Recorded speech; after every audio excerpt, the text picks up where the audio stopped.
بسم الله الرحمن الرحيم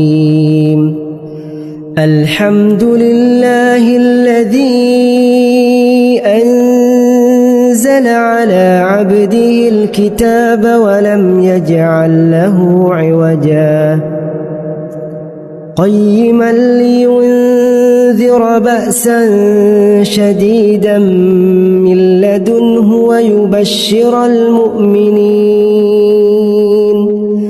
ويبشر المؤمنين الذين يعملون الصالحات أن لهم أجرا حسنا ماكثين فيه أبدا وينذر الذين قالوا اتخذ الله ولدا ما لهم به من علم ولا لآبائهم كبرت كلمة تخرج من أفواههم إن يقولون إلا كذبا فلعلك باخع نفسك على آثارهم إن لم يؤمنوا بهذا الحديث أسفا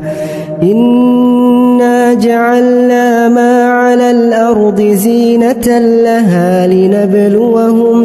لنبلوهم أيهم أحسن عملا وإنا لجاعلون ما عليها صعيدا